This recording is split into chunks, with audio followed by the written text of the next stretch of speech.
Good morning. Let's get straight to markets. Take a look at the impact for the indices. Factual. Succinct.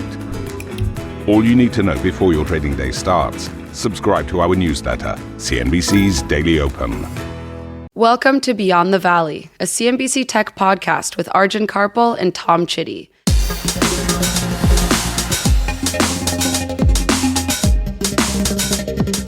Beyond the Valley. We had the Internet of Things. Now it's time for the Internet of Bodies. From microchips embedded in your brain to contactless payment implants. What happens when technology and the human body are melded together? Beyond the Valley. Have you recovered from VivaTech? Just about, Tom. Just about.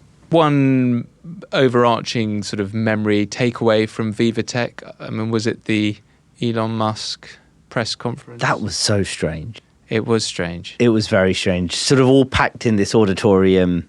Elon Musk beams over this giant projector screen. Couldn't come because his kid's graduation was the following day. So I think he was supposed to be there in person. But he joined on a Zoom call, which was fair enough, I think. But the whole aura was so strange. It's sort of people, fawning over him. Yeah.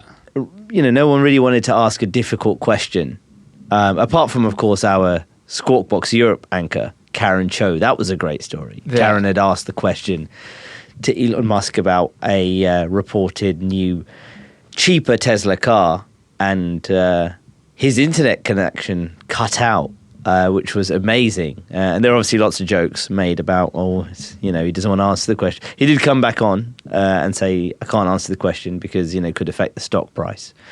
But yeah, no one else wanted to really ask a tough question. Yeah, the whole question setup was interesting because they had to sort of rush to get into a queue behind someone who was holding a card with a number on. Yeah. Were you not keen to get into the rush, or did you have to? Was it Well, I saw. There's only one CNBC person. Well, I saw Karen sort of leg it, and I didn't really understand what was going on. We'd been up since I don't know what time, 5 a.m. and this was in the evening at about 5:30 or so. Mm. At that point, I think my brain was just switched off. Just sitting there being like, what is going on? Where am I? Where am I? Yeah, it was a surreal experience. Okay, before we get to our main topic for this week, if you'd like to keep up to date on the world of tech, then the best place to start is the Beyond the Valley weekly newsletter. Packed with the best international tech stories from CNBC. You can subscribe by heading to cnbc.com/Beyond the Valley. And you can click on the subscribe button, and that newsletter will drop in your inbox every Friday. And if you want to contact Arjun and I, or have a question about a past episode, then email us at beyondthevalley@cnbc.com. Before we get back to the Internet of Bodies, we've got to hear Arjun's stat of the week, which is, as he desperately looks it up. So the stat of the week this week, Tom, is $132.8 billion. $132.8 billion. Right, first things first, what is the Internet of Bodies? So the Internet of Bodies, firstly, is the latest focus of the latest episode of CNBC Tech The Edge, which began airing nice plug. This week. The Internet of Bodies is you've heard of the Internet of Things, right? Which is this idea that there's lots of different devices that are connected to the internet. And a couple of years ago, it was all anyone wanted to talk about. All the rage. It was all the rage. So the Internet of Bodies was a term coined by an academic called Dr. Andrea Matwishin in around 2016, 2017. So the Internet of Bodies, or IOB, as she described it, was a network of human bodies whose integrity and functionality rely, at least in part, on the internet and related technologies.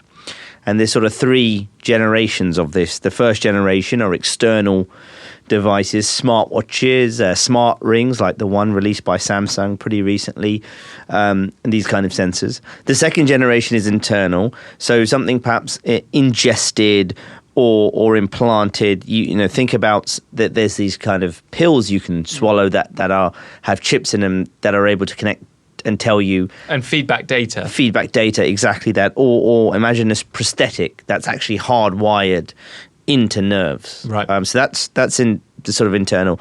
And the third generation is a complete merging with the body and this technology and maintaining this sort of real-time connection to an outside machine, i.e. a computer, a smartphone, something like that. One example of that, many of our listeners, and we'll get into this later in the episode, is Elon Musk, we were talking about, his project Neuralink, which is what they call a brain-computer interface, or BCI, and effectively a chip implanted in a person's brain that can then allow the person to control an external machine, like a computer. So that's the Internet of Bodies. I don't like the term. No. Just going to lay that out now. Yeah. No, it's not great. I think my problem with that is the internet bit. I don't know. It just doesn't sort of marry up with what we're actually talking about. It's not about... I just think there's probably a cooler term that could be used. I didn't like the Internet of Things either. Just going to lay that out. I just generally am not here for sort of jargon, of stuff, all of that, those terms. Yeah. Yeah, they could have... So maybe we'll... Through the course of this episode, we'll throw some names out. Dr. Andrea Matwishin. Yeah. Love the concept. Love explaining the concept. Just we need to just go better on the terms. Should we? Let's try to brainstorm in this episode. Or you could email us and send in your better offers. Okay, just take it back. So stage one that you were sort of talking about, which is Samsung's Ring, Fitbits, sport watches, Apple Watch, all of those. Exactly. They've been around for a while. Well, the Ring's coming out this year, or came out this year. It's coming out this year. Yeah, coming out this year. I suppose my question is, why are we now talking about it? Is it because we are moving closer into the second stage of this Internet of Bodies? Yeah, I think the second, and certainly the second stage is happening, and obviously there's early trials with the third stage, which is much more invasive kind of technology as well. And I think to some extent Neuralink, anything Elon Musk does, we spoke about him top of the episode, anything Elon Musk does garners a lot of attention. And so Neuralink is something that does. But I think also, and this is something we'll again discuss about, is it does raise a lot of these sci-fi kind of visions, plus concerns over privacy and various other issues as well. And I think all of those come to the fore and get people thinking about the topic. The industry right now for the Internet Bodies is worth this year $66 billion, just to give our listeners an idea of how kind of large and serious it is. I did watch the Edge episode that you did. That's very kind of you. No problem. It's fine. I think I needed to do it for this episode. If you have, it's coming out this week. Is that right? It's already aired, so it'll be airing. If you needed, motivation to go watch it, there's a great scene, an interview you do wearing a scrum cap. Yep. It's like a skull cap, and do you want me to tell you about it? Yeah, you can. I just love the fact that you.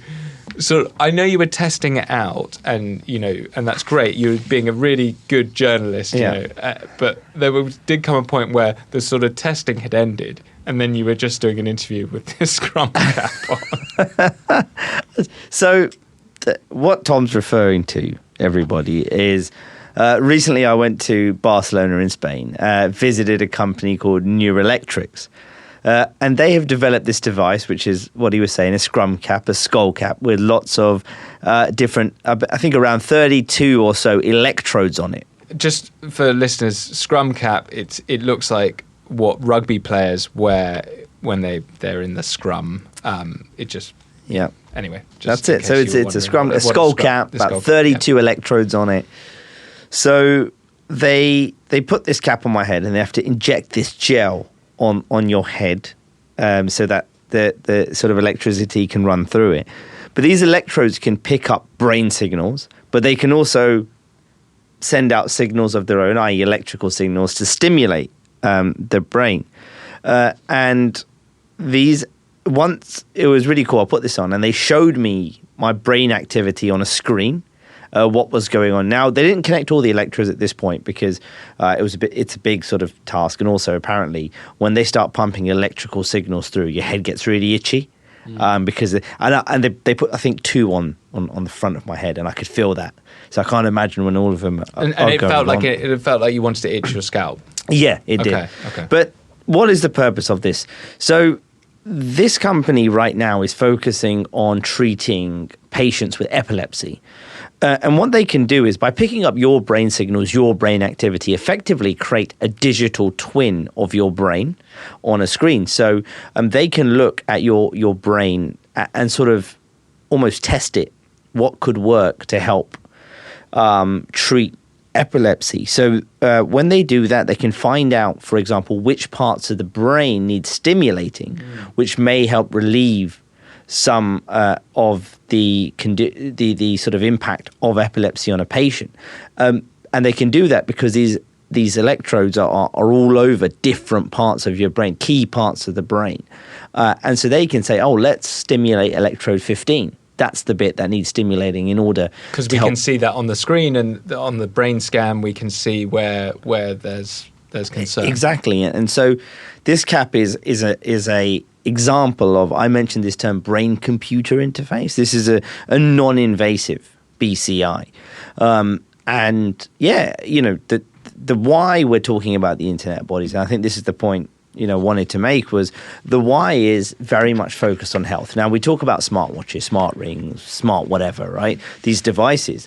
A lot of that, when you hear the companies speak about it, they're speaking about being able to monitor your health, right? You wear your smartwatch and track all these different things, and the sensors are getting a lot more advanced, and they want to get to the point where, you could even potentially do glucose monitoring for diabetics without having to have invasive,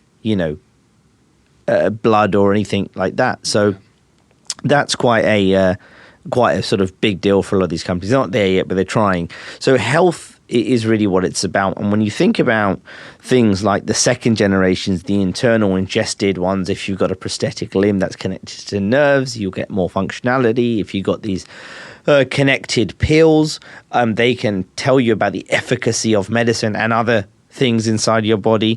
And then finally, when we talk about the third generation, which is something like a Neuralink, a chip implanted in your brain, again, this Neuralink is very much trying to help patients who are paralyzed, for example, be able to communicate again. And there are grander hopes that it could bring back more functions to people who have some of these conditions as well. So this is the why we're talking about the Internet of Bodies. Ambition to me is about doing better. I think ambition creates a pathway. Best advice I can give to someone starting off a career is don't have a career, have lots of careers, try loads of different things. Talk to people and put your ambition out there. I don't feel that I've hit peak ambition because it's a learning journey. CNBC is where ambition meets opportunity. What does living ambitiously mean to you? Hear it from our CNBC anchors, reporters, and global business leaders on CNBC.com.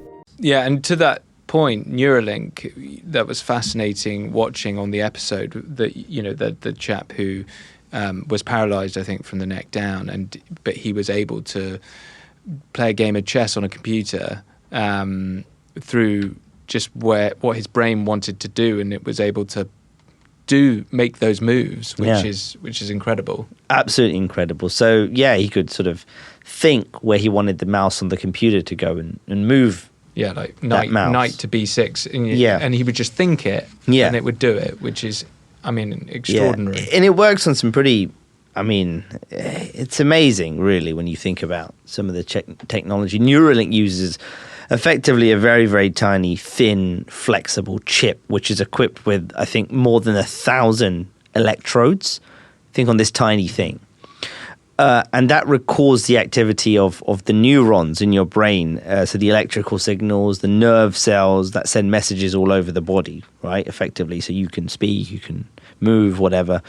Those signals are effectively then, and I'm oversimplifying it, I'm not a surgeon or a scientist, but I'm just trying to kind of give a flavor of how this works. Those signals are then transmitted outside the body to a machine, i.e. this computer. So that's when what you're thinking kind of happens. So let's say you have an injury of some sort. Let's say a spinal injury means you can't walk. We're talking, about paralysis here. the brain is processing signals that you want to walk, but those signals are not making it to the muscles that are responsible for that function, because effectively in your injury, those signals, the nerves may have been blocked now, the signals aren't making it there, so you can't walk. With a chip in your brain, a brain-computer interface, they could effectively redirect those signals. So you could pick up a signal from the brain that's transmitted to this external machine, and that external machine could then generate an action which is transmitted to a receiver below where that injury was, which could then stimulate and then get it to move. And then get you walking again. That's, again, this is something I'm talking about, the way these chips are being thought about. Again, very clear that it's not something that's widespread yet or happening. Still in development. This is what's being trialed, and I think the hope is that it could really treat a lot of the very, things previously untreatable, really, in society. And I think that's the hope here with all of this technology.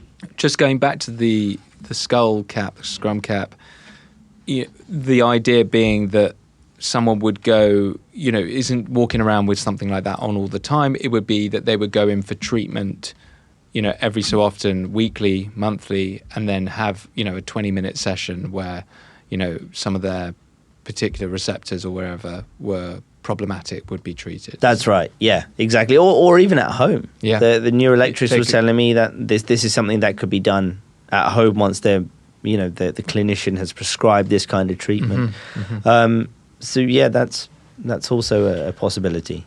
AI, sorry, to bring it back to AI. We've had a whole week of full-on AI. But any involvement AI in this area? I think there will be a lot more, particularly on things like the data analysis front. I think once you can get a machine that's able to pick up patterns and things like that, it could be a lot quicker at maybe diagnosing things and suggesting treatments. If you think about all of the data being collected by the sensors, one thing is collecting it, the second thing is making sense of it. And that's, I think, where AI can play a big part. And whether it, is eventually a smartphone app that gives you recommendations, or, your blood sugar's too high, you should do this, here's what you can do, like a coach. That's one possibility where AI can play. But it's certainly on the research front, on the data analysis part, AI will play a role.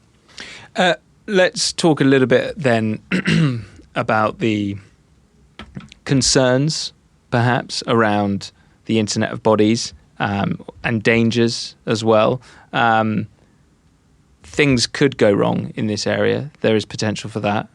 You've got a lot of tracking of people's sensitive, private medical information in many cases. Is this something you were covering on the episode? Yeah, lots of risks, right? I think even Neuralink had sort of an issue with the chip implanted in the first patient. Yeah. I think there are plenty of concerns. The technology is still very new, in many cases, particularly when we're talking about these surgically implanted chips and other technologies. I think that's one concern. I think the privacy part of the equation is huge. We trust all sorts of companies with data, right? Like we trust the big technology companies we sign up to with our data. We give them addresses, we give them payment details. I guess if we're buying stuff or searching stuff or using apps, that activity is tracked. But there's something about health data that almost is on another level, right? There's something that even then we're super careful about. Health data, what we reveal, what we say. And I think that's going to be a huge concern. I think trust in these services, trust in using some of these technologies is going to be one of the biggest barriers and hurdles here. Would you be open to having something implanted in you? Well, I think you're always going to question what's about to happen, and particularly if you're one of the first patients that is going to be receiving this sort of treatment or this sort of technology. I even thought watching the episode when you had that skull cap on that, when they said, right, a lot of electricity is now going to be passed through your brain, that you were a bit, I didn't know, that didn't come across, but I would have felt a bit like... Yeah, I was a bit nervous. Yeah, I mean, this is something that is still in development. It's not being used widely. Yeah. And so you were a bit nervous. Yeah. Well, I thought, I've watched too many superhero films, so I thought I was going to turn into, a superhero. I thought you were going to become like some sort of Spider-Man. Yeah. A spider's bite you. Yeah, but like some sort of electricity-based superhero. Like that one out Spider-Man. Oh, yeah. Forget the bad guys. But, Neuro, you call yourself something neuro. Neuro, yeah.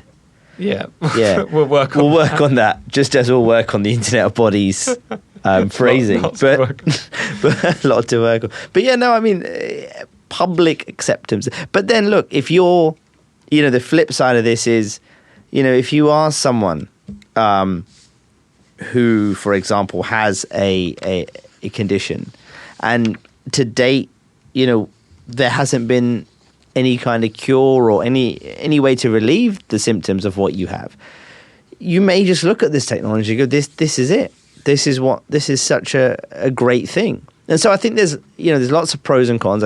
I do think regardless, privacy really is going to be a huge thing. I think trust on that. And then, trusting that the technology works. But obviously, if, again, want to throw a healthy dose of skepticism, and also, it'd be great if this stuff works as well. If this stuff comes to market, it's successful, it could unlock so much for so many people. But also maybe a select group. I mean, who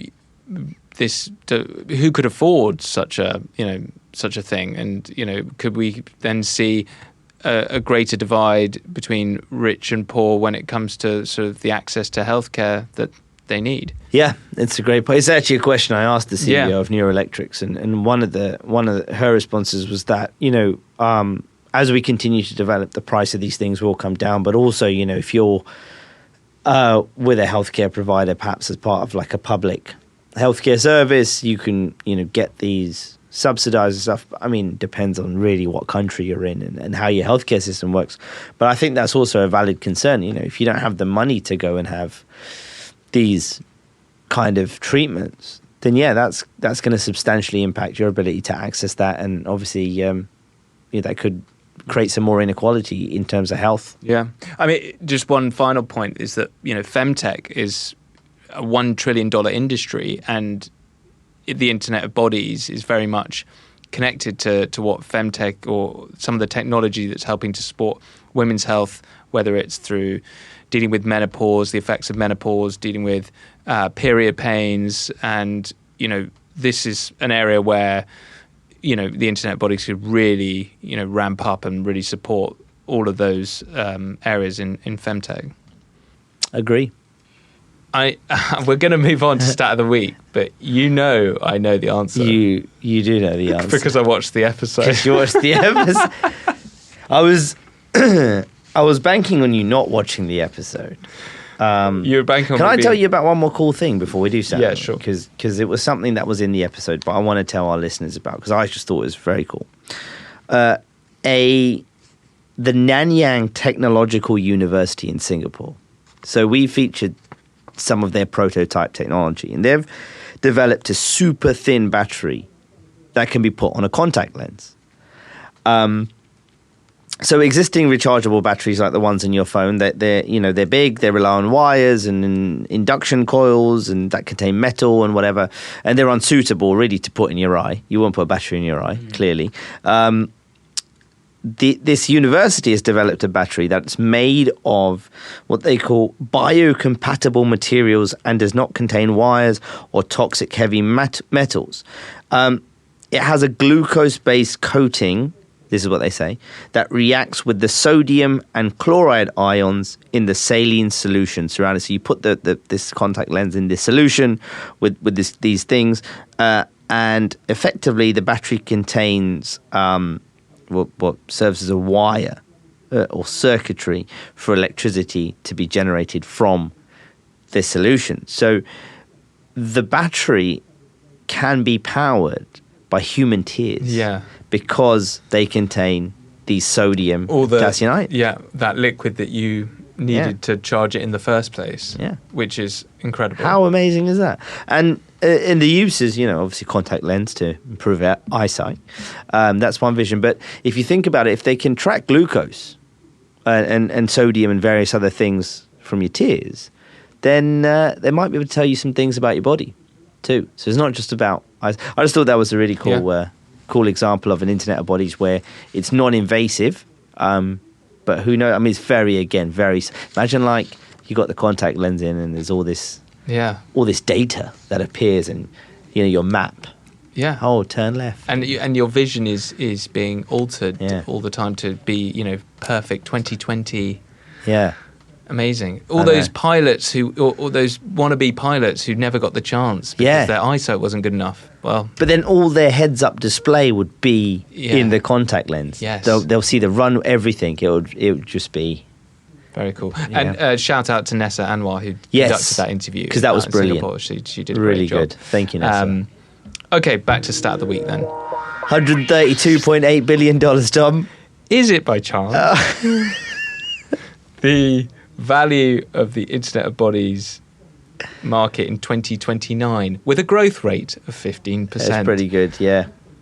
Yeah, the size of connected medical device market in 2029, which, includes all these devices we've been speaking about. Huge, 132 billion. Yeah, and we talked at the top of 66 billion, so in 5 years' time. More than double. Yeah, so it's big. It's big, a lot going on. Just to remind our listeners that if you want to email us about the Internet of Bodies, about this episode, about last week's episode that we recorded in VivaTech, then you can. The address is beyondthevalley@cnbc.com. Okay, that's it for this episode. Before we go, please follow and subscribe to the show, and you can rate us. That would be great. Thank you, Arjun. Thank you, Tom. We'll be back next week for another episode of Beyond the Valley. Goodbye.